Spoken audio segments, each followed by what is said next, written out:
So, Deputy O'Loughlin, please. Thank you, Chair. And as you said, I wish to share my speaking time with Deputy Rabbitte, Deputy Smith, Deputy Moynihan, Deputy Brown and Deputy O'Rourke. And I'll start off by saying, as one premature baby to another, there's lots of us around. But, you know, when you think about how many premature babies are born every year, it should not be unusual that a number of the deputies in this House would have been premature themselves. There is no doubt that the greatest miracle in life is a baby. And a baby comes with lots of emotion, lots of challenges, and it's a very daunting time for mums and for dads. But equally, I think that the greatest heartbreak comes when a baby is sick, when a baby is ill, and when parents are completely at a loss as to how to help and support their small little baby. When we look at the figures, the fact that there's 4,500 babies born prematurely every year, and that equates to 1 in 16 of Irish women delivering a preterm baby. So that's 4,500 Patricks and 4,500 Taras. And as Deputy Martin so eloquently put Tara and Patrick's story, that's something that resonates right across the country in every single constituency. When we look at the situation globally and look at the latest World Health Organization report, Born Too Soon, the global action on preterm birth, which gives a very good indication on where we stand within the world. 15 million babies are born prematurely every year. And this report was the first ever national, regional and global evaluation of preterm birth.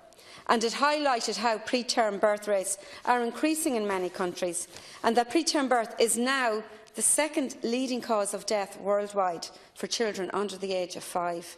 That's a very, very scary thing. World health leaders reported that preterm births have been an overlooked and neglected problem worldwide. As the UN Secretary-General Ban Ki-moon said, all newborns are vulnerable, but preterm babies are acutely so. As we know, premature babies have a higher risk of respiratory problems, neonatal infections, heart problems.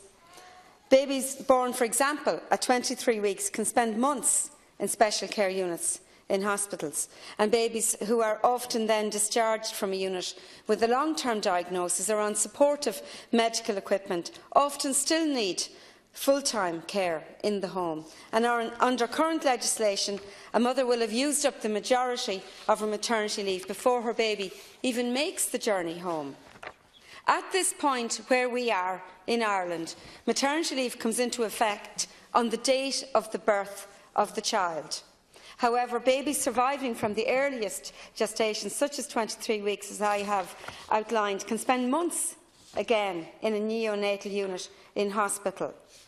And when they come home, apart from the extra care, they will need to attend regular clinics and therapy appointments.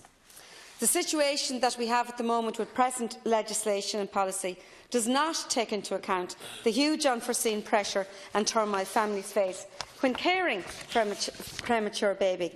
And I want to commend Deputy Martin for her motion, which does call on the Government to recognise the hardship faced by these parents and to increase the maternity leave and benefits by the number of weeks a child is born prematurely. And it's worth repeating, and I do want to acknowledge the Minister saying that the Government are not going to oppose this, and I certainly support that and welcome that statement, because we have to acknowledge that the current system as it is puts enormous pressure on families of premature babies. When we look at the financial hardship faced by parents of premature babies, the expenses include the daily commute to the hospitals, parking costs while the neonate is in a unit, childcare costs for other children at home, accommodation costs while the neonate is in a unit, and then post-discharge costs can include loss of wages, medical costs, GP costs, private assessments and therapies, and that doesn't even touch on the emotional trauma for a family. So I certainly support this bill and support all of the addendums that the Deputy has made. Extending paid maternity leave would promote and extend parental care in the first year of a child's life, which is absolutely crucial for that child's development. And finally, just to say The journey for parents with a premature baby is often a very difficult one. So easing the supports on an emotional level in terms of giving extra time and easing the financial burden by extending the maternity leave and benefit to reflect could make that journey slightly less arduous. And it is incumbent upon us in this House to do exactly that. Thank you very much. Deputy O'Loughlin. Deputy Rabbit, 5 minutes. Thank you, Chair.